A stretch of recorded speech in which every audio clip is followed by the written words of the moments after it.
Bueno, les voy a pedir que abran ahora el libro de Esdras. Esdras, capítulo número 3. Capítulo número 3 de Esdras. Nosotros hemos empezado una serie en este mes de enero y va a incluir unos días también del mes de febrero. La serie le hemos llamado Construyendo el Templo. Y quiero resaltar la idea de templo. En el Antiguo Testamento, Dios quiso habitar en medio de su pueblo. Ese ha sido siempre la intención, el anhelo de Dios de habitar en medio de las personas, de las familias, de la iglesia. Porque el Dios de la Biblia es un Dios relacional. A Dios le agrada muchísimo relacionarse con nosotros. Eso es un gran privilegio. El Dios Todopoderoso viene y se acerca a nosotros y vive con nosotros y quiere participar de toda la dinámica de la vida diaria de nosotros. Entonces Dios quiso habitar entre su pueblo. En la época de Moisés, Dios mandó a construir el tabernáculo. Para poner palabras nuestras, diríamos una tienda de campaña, donde Dios iba a hacer acto de presencia. La campaña, ese tabernáculo, también se le conoce como tienda de reunión, y es porque tiene esa connotación. Dios reuniéndose con su pueblo. Qué privilegio, ¿verdad? Dios se reúne con las personas. Después vendría y se construiría el templo en la época de Salomón. Entonces Salomón hizo un templo espectacular, extraordinario, de mucha excelencia, porque era para Dios. A Dios siempre debemos de darle lo mejor de lo mejor. Y lo mejor que le podemos dar a Dios en nuestra vida. Bueno, Salomón lo entendió así e hizo un templo impresionante. Ya sea el tabernáculo o bien sea el templo, en ese lugar era donde hacía acto de presencia el Señor. Yo sé que Dios está en todo lugar, pero ahí en el templo era una presencia impresionante, extraordinaria. Entonces las personas venían al templo. Toda la vida del pueblo de Israel giraba alrededor del templo. Habían peregrinaciones donde judíos venían de lejanas tierras al templo. Habían fiestas donde se celebraba y se alegraban en la presencia del Señor. Habían sacrificios y una gran variedad de sacrificios, holocaustos, donde las personas podían encontrar perdón a sus pecados. O sea, la vida espiritual del pueblo se fortalecía, se reforzaba a través de las dinámicas y de las actividades espirituales y religiosas que se daban en el templo. Y también el templo tenía otra cualidad, que fortalecía la cultura, los principios y los valores culturales del pueblo de Dios. Y fortalecía también los vínculos entre las diferentes tribus. Los israelitas, los judíos, en algún momento ellos pensaron que por tener el templo todo les iba a ir bien, aunque sus vidas moral y espiritualmente fueran un caos. Comenzaron entonces a caer en el ritualismo, en hacer ceremonias pero donde no le ponían vida, alma y corazón. Comenzaron a hacer las cosas así como por automático, como diríamos hoy en día. Entonces venían, hacían sacrificios, pero cuando regresaban a sus comunidades se comportaban de una manera desagradable, eran inmorales, comenzaron a tener idolatrías, comenzaron a adorar diferentes divinidades, comenzaron a tener actos de corrupción, depravación sexual, un libertinaje sexual pavoroso, comenzaron a actuar de una manera injusta contra el pobre, contra el huérfano, contra la viuda, con el extranjero. A la viuda que recibía alguna herencia veían la manera en cómo se la quitaban. A los extranjeros los vendían como una mercancía bastante desagradable. A los huérfanos los tenían abandonados. Pero ellos creían que por tener el templo les iba a ir bien. Los profetas comenzaron a hablar y a decir que no tomaran el templo como si fuera un talismán. Eso pasa como muchas veces las personas. A veces alguien puede decir, no, yo voy a la iglesia. Yo voy a la iglesia. Regularmente voy a la iglesia y canto y hasta ofrendo y diezmo. Pero sus vidas moralmente hablando no son consecuentes con lo que enseña la palabra de Dios. Esto era lo que estaban haciendo los judíos. Dios les había dado la ley de Moisés, pero no la obedecían. Violaron todos los mandamientos de la ley, todos. Como diríamos popularmente, no había cara en qué persinarse. Eran mentirosos, sinvergüenzas, traicioneros, crueles. Entonces Dios les dijo que cambiaran de actitud. Ese era el mensaje de los profetas. Especialmente Ezequiel y Jeremías les dice a ellos que no se confíen mucho, que solo por tener el templo no significaba que les iba a ir bien. Para poner un ejemplo, puede ser que yo lea mucho la Biblia, pero no tengo comunión con el autor de la Biblia. Yo debo leer la Biblia y simultáneamente tener comunión y relación con el autor de la Biblia. Yo puedo venir y cantar, pero debo tener una relación personal con el Dios a quien canto. Entonces los judíos tenían el templo, pero no tenían relación ni comunión con el dueño del templo. Los profetas dijeron, no crean que por tener el templo le va a ir bien. Entonces les advirtió que un día iba a venir el ejército babilónico y que el ejército babilónico iba a arrasar con el pueblo, iba a vencer a los judíos, que los iba a llevar al exilio, que iba a destruir la ciudad y además que iba a destruir el templo. Porque el templo se convirtió para ellos en algo así como templocentristas. Adoraban al templo y no al Señor del templo que había mandado a construir el templo. Se olvidaron del Señor del templo. Entonces vino Babilonia y lo destruyó. Y se llevó a los judíos al exilio. Mira, el tema del exilio no es simplemente leerlo y decir exilio. Es que el exilio lleva implícito dolor, tristeza, aflicción. Póngase usted a pensar, por ejemplo, en el tema que se ve constantemente en los medios de comunicación de los exiliados que salen de Venezuela. Se habla de 8 millones de exiliados. Salieron de Venezuela buscando otros países en América del Sur, en Centroamérica. A nuestro país han venido muchos. Pero ¿cómo vienen? Vienen desgarrados en sus corazones. Dejaron atrás sus familias. Dejaron trabajos, si es que lo tenían. Dejaron propiedades. A nuestra iglesia asiste una hermana venezolana que ella tenía sus propiedades, su negocio y todo se lo quitaron. Y está en medio de nosotros y llegó a este país a ver cómo salir adelante. O sea, el exilio no es solamente una palabrita ahí que salieron al exilio. Es que detrás de eso hay dolor, hay ignominia, hay sufrimiento, hay soledad, hay pobreza. Entonces, los judíos que salieron del exilio perdieron todo. Y hay que tomar en cuenta que fue exilio causado por una invasión de un ejército poderoso como lo eran los babilónicos.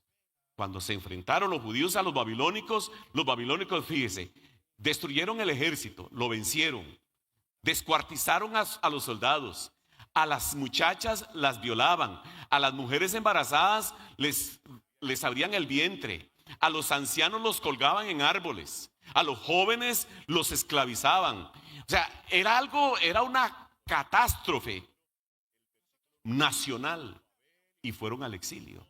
Todo eso se los había advertido el Señor. Ahora, el profeta Jeremías les dijo que iban a ir al exilio como una medida disciplinaria de parte de Dios. Es un Dios celoso. porque eran tantos los pecados que Dios tenía que purificarlos. Y a la vez Jeremías dijo que iba a ser un exilio por 70 años. Eso está en Jeremías 25. 70 años. Y estuvieron exiliados. Un día desaparece el ejército o el imperio babilónico y surge un nuevo imperio, que es conocido como el imperio medo-persa. Quien comandaba ese ejército y comandaba ese imperio era Ciro el Grande. Y es interesante que el profeta Isaías, en el capítulo 45, menciona muchos tiempo antes de que apareciera en el escenario, Ciro menciona a Ciro como el instrumento que Dios iba a utilizar para autorizar la restauración del templo. ¿En qué consistió eso? Usted lee el capítulo número 1 de Esdras y entonces dice que Ciro dio un decreto. Y el decreto era que todos los judíos de buena voluntad vinieran a Jerusalén y reconstruyeran el templo. Y en efecto, vinieron judíos en oleadas, podríamos decir. Comenzaron a regresar. La primer caravana de judíos que regresó a Jerusalén a construir el templo fueron guiados por un personaje que lo vamos a estar mencionando en estos días, que se llamaba Zorobabel. No sé si alguien ha oído hablar de ese nombre, pero Zorobabel era el gobernante, el futuro gobernador de Jerusalén. Y se trajo, imagínense, 50,000 personas vinieron con Zorobabel. Venían contentos, venían felices, venían motivados, venían alegres, porque estaban regresando a su patria, a su terruño. Y venían con la mentalidad y el objetivo de reconstruir el templo. Venían apasionados. Y quiero resaltar este aspecto. Venían apasionados, venían ilusionados. Y cuando llegaron a Jerusalén, lo primero que hicieron, dice Esdras, capítulo 3, dice este pasaje, y lo puede leer aquí en la pantalla, pero dice así: empezaron a construir el altar. Y quiero resaltar esto: antes de construir el templo como edificio, primero construyeron el altar. Ese altar yo quiero asociarlo con nuestra vida espiritual. Todos debemos de tener un altar en nuestro corazón donde Jesucristo sea el centro. Yo tengo mi altar, en mi casa yo tengo mi altar. Usted me va a preguntar, bueno, ¿qué tiene ahí? ¿Qué imagen? No tengo ninguna imagen. Lo que yo tengo es mi altar, ahí es un sillón. Tengo uno en el segundo, mi casa es de doble piso, tengo uno en el segundo piso y otro en el primero. Unas veces me voy de arriba y me arrodillo y estoy un tiempo a solas con Dios. Otras veces el altar es ahí a la orilla de la cama de uno de los cuartos. Me arrodillo, me encierro y tengo mi altar.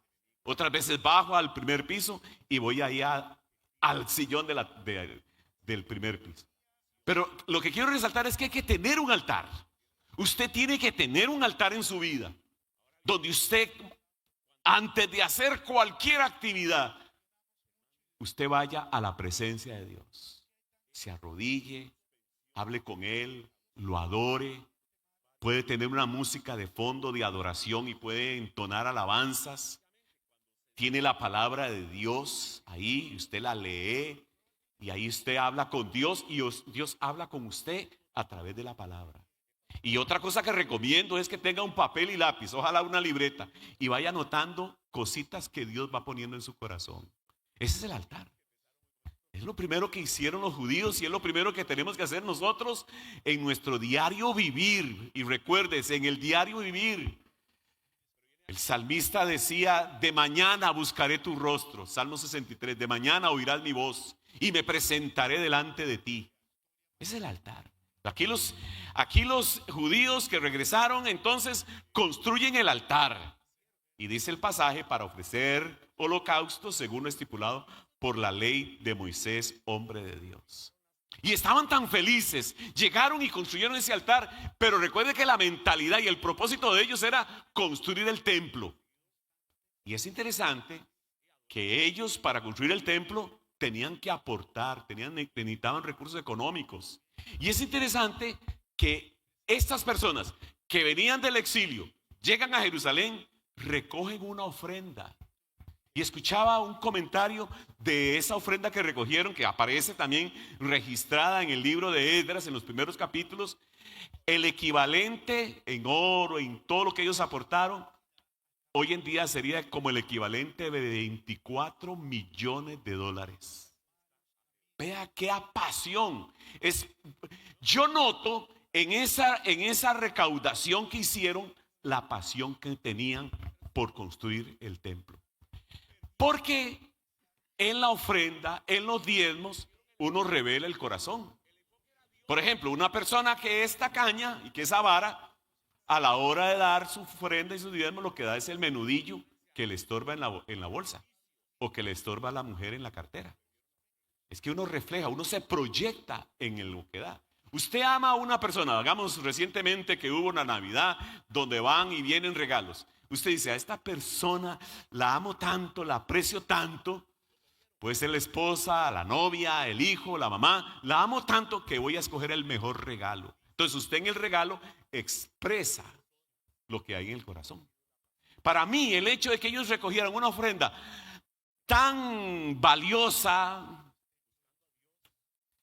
demuestra el corazón que ellos tenían, la pasión que tenían por edificar el templo y por darle a Dios lo mejor. En otras palabras, con la edificación del templo se estaban renovando espiritualmente, además de la parte cultural, de la parte nacional, pero estaban renovándose espiritualmente. Ponen un altar, ofrecen sacrificios y al año comienzan a construir el templo. Vea qué pasión. Estaban, podríamos decir nosotros, muy acelerados, con el pie metido en el acelerador, porque estaban deseando la renovación espiritual. Había mucha ilusión, pasión, pero siempre hay un pero, ¿verdad? En el capítulo número 4 encontramos el balde de agua, más bien diríamos el témpano de hielo que les cayó a estos judíos apasionados por el Señor.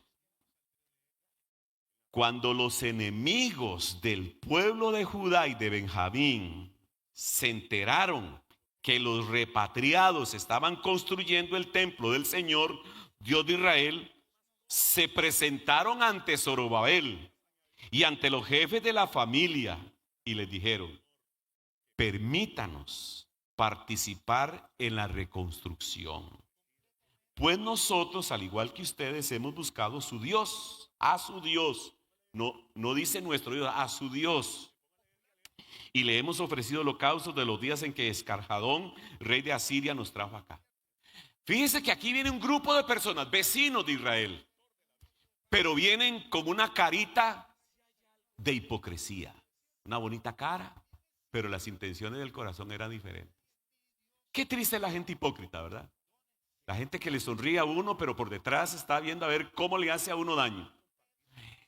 Qué triste la gente hipócrita. El Señor Jesús se topó y se enfrentó a los peores enemigos y Jesús dijo que ellos eran hipócritas porque usaban máscaras. Tristemente a veces encontramos personas que vienen a nuestra iglesia con carita muy bonita, pero son hipócritas. Para mí una persona hipócrita es una persona que en la iglesia viene, hace carita bonita, pero en la vida diaria es sinvergüenza, es mañoso, es mentiroso, es gritón, es insoportable, pero viene a la iglesia y una cara de yo no fui. Qué triste la gente hipócrita. Aquí, gloria a Dios, en la iglesia no hay ni uno. De eso yo doy fe, hasta lo puedo firmar. Pero qué bendición, hermanos, es tener gente sincera. Yo he estado leyendo el libro de Proverbios, ¿verdad? Y el capítulo de ayer, el proverbio de ayer o de hoy, decía de cómo Dios ama a los íntegros. Dios ama a los íntegros. El íntegro es la persona que ama a Dios en presencia de unos, pero también en ausencia. No para que me vean, sino porque demuestran en su vida íntima que son temerosos de Dios. Ahora, nótese que estos pidieron participar, Pero notemos lo que dice el versículo número 1. El versículo número 1 dice que eran enemigos, enemigos. Y llegan diciendo: queremos participar porque queremos adorar al mismo Dios de ustedes.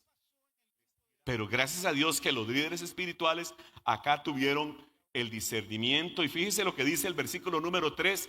Zorobabel y los jefes de la familia le respondieron: no podemos permitir que ustedes se unan con nosotros en la reconstrucción del templo de nuestro Dios. O sea, discernieron que eran hipócritas, que eran falsos. Como dice el versículo 1, discernieron que eran enemigos. Es que uno no puede tener al enemigo, como dice el título de aquella canción, no se puede dormir con el enemigo. O sea, haberlos invitado era tener enemigos adentro. Qué importante es cuidarnos de aquellos que son falsos en los negocios, en trabajos, en proyectos, en la iglesia. La iglesia siempre ha necesitado de personas íntegras. Los líderes de las iglesias tenemos que ser íntegros. Los maestros de la escuela dominical, los de consejería, los de alabanza, debemos ser personas íntegras. Entonces no podemos, porque Dios usa a los íntegros para edificar el templo. Dios usa a personas dentro de la iglesia de buen testimonio para edificar el templo. Estaba leyendo el Sermón del Monte y lo he leído una infinidad de veces. Pero me llamó mucho la atención que el Señor Jesús, en una parte que, repito, no había leído anteriormente o no le había prestado atención, o en ese momento Dios me habló y hay una frase que dice Jesús: hagan brillar la luz. Hagan brillar la luz. O sea, debemos hacer brillar la luz de la integridad, de la honestidad, del amor a Dios, del compromiso con Dios. Pero estos eran enemigos. Por eso ellos dijeron: no vamos a permitir. Entonces los enemigos se hicieron obviamente molestos. Y en el versículo número 4, vea qué interesante el 4. He resumido en la pantalla 3 versículos. El 1 ya lo mencioné, el 4 y después el 24. Los enemigos en el verso número 4 dice: comenzaron a desanimar e intimar a los de Judá. O sea, comenzaron a transmitirle miedo. Y tristemente los judíos se dejaron llevar por el miedo, como se va a ver más adelante. Pero fíjese, comenzaron a desanimar. O sea, ya demostraron, abrieron el corazón y demostraron lo que eran: enemigos, hipócritas, que nada más lo que estaban tratando era de seducir a los líderes para construir con ellos el templo. Comenzaron a intimar. Intimar, la idea aquí es de batalla, de una confrontación, ya de pelear contra los que estaban construyendo el templo. Pero vea qué triste el versículo 24. Si usted puede leerlo en su Biblia, el versículo 24 dice: de este modo, el trabajo de reconstrucción del templo de Dios en Jerusalén, quedó suspendido. ¿Qué hicieron los enemigos? Los enemigos utilizaron una gran cantidad de estrategias para lograr que los judíos no construyeran el templo. ¿Sabe que en la vida cristiana siempre vamos a tener enemigos? Personas que no quieren que usted y yo crezcamos a la estatura de la plenitud de Cristo, que no avancemos en nuestra fe. Siempre vamos a oír la voz del pesimismo, que tratará de impedir que crezcamos en nuestra confianza en Dios. Habrán voces del desaliento que le digan: ¿para qué ser cristiano? Habrán voces que le dicen a uno: pero no lo tome tan a pecho. ¿Cómo va a tomar usted la palabra de Dios tan a pecho? No, estamos en otros tiempos. Pero no, la palabra de Dios es viva y eficaz. Y lo que Dios dijo ayer es para que lo cumplieran ayer, pero también para que lo cumplamos hoy. Porque la palabra de Dios es viva. Pero a veces habrán personas que nos desanimarán, que nos pondrán argumentos para que no obedezcamos la palabra del Señor. Y para que no seamos fieles a Jesucristo, para que no seamos fieles a la misión, para que no hagamos discípulos, para que no compartamos el evangelio con otros. Desanimaron. Entonces estos enemigos utilizaron una gran cantidad de estrategias. Y una de ellas fue aprovecharse de la política. Mandaron unas cartas al rey para que el rey autorizara que detuvieran la obra. ¿Cuál fue el resultado? ¿Cuál fue el resultado? Suspendieron la obra. Así termina el capítulo número 4 termina diciendo, suspendieron la obra. Fíjese algo importante, lo que dije al principio. Estos judíos habían venido con pasión, una pasión por Dios, un amor por Dios, la ilusión de construir el templo. Venían con alegría, venían motivados, pero les cayó el témpano de hielo y les apagó la pasión. La amenaza, el engaño, las condiciones negativas llevaron al pueblo a suspender la construcción. ¿Y qué pasó con la pasión? Ellos pudieron haber seguido en el altar, ya tenían el altar construido, podían seguir adorando a Dios. Pero si usted va conmigo al libro de Ageo, y fíjese, bueno, antes de pasar al libro de Ageo, pero puede irlo buscando. Dice el capítulo número 5, menciona al profeta Ageo y a Zacarías. Y entonces ahí nos dice algo interesante. Porque fíjese algo, un dato valioso que nos ayuda a captar lo que dice Ageo. Suspendieron la construcción del templo por 17 años. Aquella ilusión, y vuelvo otra vez a la palabra que estoy tratando de transmitir, aquella pasión, aquella ilusión, se apagó. Se apagó. Como dijo aquel cantante, murió la flor. Murió la flor de la ilusión, murió la flor de la pasión, murió el enamoramiento hacia Dios. Se suspendió la obra 17 años. En esos 17 años, ¿qué hicieron? ¿Qué hicieron los judíos? Bueno, aquí el profeta Ageo nos dice qué hicieron. Versículo 2, Ageo capítulo número 2. Perdón, versículo 1, capítulo 1, versículo 2. Y ahora sí lo dije bien. Capítulo 1, versículo 2. Así dice el Señor Todopoderoso. Este pueblo alega, o sea, argumenta que como hay un decreto, como hay prohibición de no seguir la reconstrucción, entonces paremos la construcción. Eso es lo que entiendo por la palabra alega. Este pueblo alega que todavía no es el momento apropiado. No es el momento apropiado para ir y reconstruir la casa del Señor. Ese es el argumento y a veces uno se lo cree. Uno a veces dice, no, este no es el tiempo para yo hacerme cristiano. Este no es el tiempo para yo integrarme a la iglesia y participar y servir y adorar y crecer. Este no es el tiempo para participar de un grupo pequeño donde estudiamos la Biblia. Este no es el tiempo para estar viniendo todos los fines de semana a la iglesia. No, no es el tiempo. Este no es el tiempo para estar yo todas las mañanas sacando un rato para estar a solas con Dios. Y argumentamos. Es que la gente dice, es que si yo saco un rato en la mañana para hablar con Dios y tener comunión con la palabra, no me va a dar tiempo de alistarme e ir a trabajar. La gente argumenta, pero todo lo que está tratando de hacer con esos argumentos es una justificación para no reconstruir su vida espiritual. ¿Cuántas excusas hay, hermanos?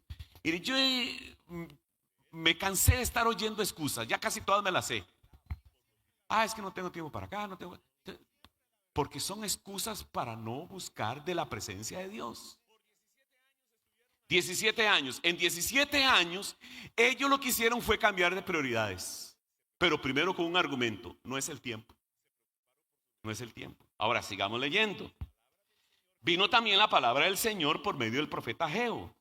¿Acaso es el momento apropiado para que ustedes residan en casas lujosas mientras esta casa está en ruinas? Entonces, no era tiempo para reconstruir la casa de Dios, pero sí era tiempo para el materialismo y para los lujos de ellos. En otras palabras, estos 17 años se desenfocaron, se olvidaron de las prioridades, comenzaron a pensar en ellos mismos, en sus proyectos, en sus empresas, en sus negocios, en sus intereses personales. Pero decían, no es el tiempo para la casa de Dios. Es el tiempo para mí. Es el tiempo. Yo a veces oigo personas que dicen, no, es que este es el tiempo. Yo dediqué tanto tiempo para eso. Ahora es el tiempo para mí. A mí me preocupa cuando las personas dicen, ahora es mi tiempo para mí. Porque cuando dicen, ahora es mi tiempo para mí, para preocuparme por mí mismo, muchas veces no he visto buenos resultados. Porque comienzan a pensar tanto en sí mismos que se olvidan del Señor, que se olvidan del reino de Dios, que se olvidan de los compromisos con Cristo. Si hay algo que yo quiero transmitir esta mañana, hermanos, es lo que el Señor Jesús dijo: buscad primeramente el reino de Dios y su justicia, y lo demás vendrá por añadidura. Pero ¿qué es el problema cuando cambiamos de prioridades? Que comenzamos a buscar las cosas y nos olvidamos de aquel que nos provee esas cosas. Como me ha pasado a mí, yo muchas veces me pongo a leer la Biblia, y me emociono y hago notas y escribo cositas. Y cuando me percato, me concentré en la lectura y me olvidé de hablar con el Señor que mandó a escribir este libro. Me olvidé del Señor de la Escritura. A veces es algo como muy sutil. Cambiar las prioridades es muy sutil. Es muy sutil. Pero fíjese, ellos cambiaron las prioridades, pero se volvieron hacia sí mismos y comenzaron a preocuparse en construir y edificar casas lujosas. Entonces el profeta le dice, así dice el Señor, verso número 5, reflexionen sobre su proceder. Y esto es lo que quiero dejar en esta mañana. Reflexionemos. ¿A quién le estamos dando el primer lugar en nuestra vida? ¿Quién está ocupando el primer lugar en tu vida? ¿El yo? ¿Mis intereses personales? ¿Mis proyectos? ¿Mis planes? ¿Mi voluntad? ¿O estamos diciéndole, Señor, tú eres el centro de mi vida? Y lo comienzo a demostrar en mi diario vivir. ¿Quién es el centro de tu corazón? ¿Por quién? ¿Por quién usted se desvive? ¿Por sí mismo? ¿Por su esposo? ¿Por su esposa? ¿Por sus hijos? ¿Por sus papás? ¿Por su trabajo? Todo eso es bueno, pero todo eso ocupa un lugar, pero nunca debe de ocupar la prioridad. La prioridad es buscar primeramente el reino de Dios y su justicia, y lo demás vendrá por añadidura. Entonces, aquí los judíos se desenfocaron. Y fíjese, vea las consecuencias, el desenfoque. Cuando las personas se desenfocan, mire lo que les sucedió a ellos, como nos ha sucedido a nosotros. Ustedes siembran mucho, o sea, trabajan y trabajan, siembran y siembran, pero cosechan poco. Comen, pero no quedan satisfechos. Beben, pero no llegan a saciarse. Se visten, pero no logran abrigarse. Y al jornalero se le va el salario como saco roto. Es que eso es lo que pasa cuando el Señor no es el número uno en nuestra vida. Yo puedo decir, ay, sí, mi trabajo. Y trabajo y me fatigo y no logro buenos resultados. Porque dejé a Dios, saqué a Dios de la ecuación. Pero cuando tengo a Dios y le doy el primer lugar a Jesucristo y amo a Jesús y me comprometo con Jesús, hermanos, en las mañanas me levanto, me presento delante de Él, le adoro, le canto, le alabo, tomo mi tiempo para estar con su palabra, y las actividades del día, Dios me las bendice.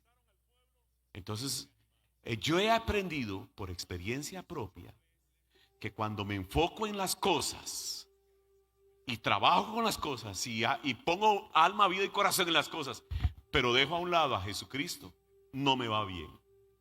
No me vuelve una persona fructífera, ni veo buenos resultados. Pero cuando tengo mi tiempo con el Señor, Él hace que el tiempo me rinda, que el trabajo sea más fructífero, que logre mejores resultados, porque puse a Dios. Por eso el proverbista, en uno de esos proverbios tan sabios, capítulo 3, verso, si no me equivoco, el 5, dice: reconócele en todos tus caminos y Él enderezará tus veredas. Reconócele. Es tener a Jesucristo como el centro de la vida. Si usted llegó al año 2026 buscando las cosas y olvidándose de buscar primeramente el reino de Dios, y no le ha ido bien, porque yo sé que no le ha ido bien, haga un cambio y este año usted diga: voy a poner a Jesucristo como el número uno en mi vida. Voy a leer su palabra, voy a integrarme a la dinámica de la iglesia, voy a participar de los grupos pequeños, voy a buscar a Dios junto con otros hermanos. Y entonces dice, vayan, dice el verso número 8, dice, vayan al monte, traigan madera, reconstruyan mi casa y yo veré su reconstrucción con gusto y manifestaré mi gloria. Entonces Dios nos bendice cuando lo ponemos a Él en primer lugar, pero nos va como un quebrado cuando lo pasamos al segundo, al tercero o al 10º lugar. Pongámoslo a Él de primer lugar. ¿Cómo superaron entonces los israelitas el desánimo, la oposición de los enemigos?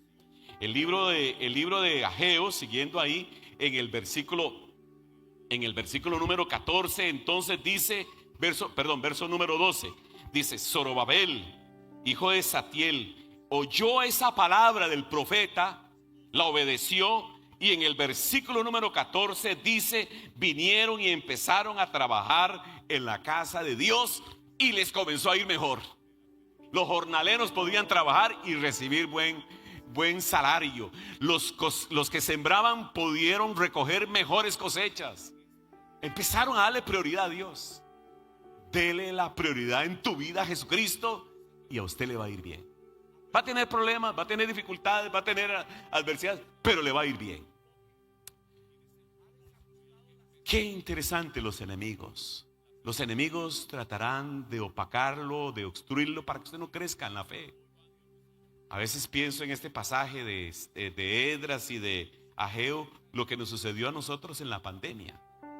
Interesante, en la pandemia hubo una directriz gubernamental, se cerraron las iglesias, estuvimos encerrados por varios meses, y, si mal no recuerdo fueron 2 años. Cuando se abrieron las iglesias y había oportunidad de venir a los cultos, de buscar a Dios, dicen las estadísticas que más o menos un 30% de las personas que asistían a la iglesia dejaron de hacerla. A nuestra iglesia yo creo que el porcentaje subió un poco más. O sea, la adversidad los obstruyó en su crecimiento espiritual. Quiero en esta mañana dejar en su corazón que si usted ha desajustado las prioridades y Jesucristo no es el centro de tu vida, has descuidado la oración, has descuidado la lectura de la Biblia, has descuidado la dinámica congregacional, que este año usted pueda decir, va a hacer las cosas diferentes, voy a hacer las cosas diferentes, voy a darle a Cristo el primer lugar. Quiero hacer una aplicación de este pasaje basado en Hebreos. No lo busques, si quiere lo anota por ahí, pero vea lo que dice este pasaje. Usted lo puede leer aquí en la pantalla. Fíjese lo que dice. Por eso es necesario que prestemos más atención a lo que hemos oído, no sea que perdamos el rumbo. Algunos han perdido el rumbo, se descuidaron, desajustaron sus prioridades y perdieron el rumbo. Pero esta mañana yo quiero animarle para que usted siga construyendo el templo de Dios, que es tu propia vida, para que sigas creciendo en la fe, para que sigas creciendo en la comunión con Dios, para que sigas creciendo en el servicio al Señor, para que sigas participando de la dinámica congregacional, para que sigas leyendo la palabra de Dios, que no pierda el rumbo. Y termino con esta ilustración. La escuché una vez, me gustó. Creo que cuando la escuché me dijeron, me pareció que era correcta, pero si es incorrecta, usted la puede averiguar ahí y me hace la corrección. Pero me gustó. Dicen que si una persona toma agua hirviendo y pone una rana, la rana va a tratar por todos los medios de salirse de esa agua hirviendo. Entonces lo que dicen es que si toma usted un poquito de agua, le pone un poquito de calor para que el agua esté tibia y pone la rana se va a sentir muy cómoda. Pero usted le va dando más temperatura al agua y el agua comienza a hervir, y la rana se había acostumbrado tanto al calorcito que cuando se dio cuenta, ya era una rana hervida, muerta. Bueno, a veces pasa así. El mundo a veces es atractivo. Las cosas que nos desajustan, que nos hacen perder las prioridades, son atractivas. No necesariamente lo perverso, pero a veces las cosas uno dice, no, hoy no voy a orar. No, tranquilo, hoy no voy a orar. Mañana lo hago. Pero llega mañana y ya no lo hace y se va cayendo en el confort, va cayendo en lo que dice este pasaje, va perdiendo el rumbo. Esta mañana, si usted ha llegado a este día y Jesucristo no es el centro de tu corazón, no has perdido la pasión por Jesús, por la palabra, por la dinámica de la iglesia, por el servicio a la iglesia, yo le animo que no pierdas el rumbo, que regrese. Si se perdió en el rumbo, regrese, haga un viraje y venga a Dios en esta mañana y dígale: Señor, voy a empezar este año a reconstruir el templo. Mi vida va a seguir creciendo en la fe, voy a seguir creciendo en mi comunión con Dios. Y si usted no tiene a Jesucristo en tu corazón y no lo tienes, y dale tu corazón a Jesús. Te has preocupado por las cosas, como dijo Jesús. Has estado buscando las cosas y te has olvidado de aquel que provee las cosas. Entrégale tu corazón a Jesús y tu vida será diferente. Póngase de pie, por favor. Y vamos a cerrar un momentito nuestros ojos. ¿Cómo están tus prioridades? ¿Quién es el número uno en tu vida? Y con los ojos cerrados, medite en este momento en la palabra del Señor que se ha expuesto. Hable con Él. Hable con Él. Él te ama. Él te ama. Él siempre ha anhelado conversar contigo, darte mejor calidad de vida, ayudarte en tu crecimiento espiritual, fortalecerte en las pruebas, ayudarte para que logres planes y propósitos. Pero tienes que ponerlo a Él como el centro. Reconócele en todos tus caminos y Él enderezará tus veredas. Buscad primeramente el reino de Dios y su justicia, y todo lo demás vendrá por añadidura. Vamos a seguir trabajando, vamos a seguir haciendo tareas, responsabilidades en el estudio, en el trabajo, en la casa, pero con Jesucristo como el número uno, poniendo a Jesús en todo. Vamos a seguir sirviendo, pero teniendo a Jesús como el centro de nuestra vida. Y si tienes que pedirle perdón a Dios porque has desajustado tus prioridades, dígale: Señor, perdóname, y hago un cambio en esta mañana.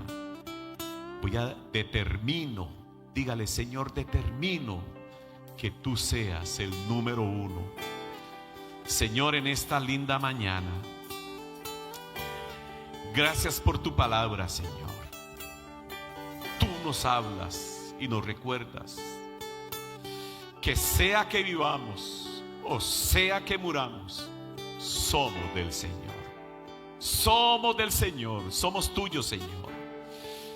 Perdónanos porque nos hemos desajustado, nos hemos desorientado y nos hemos preocupado más en nuestro bienestar, el bienestar de la familia, el bienestar de la empresa, el bienestar del trabajo, y te descuidamos la comunión contigo, la relación contigo, la descuidamos.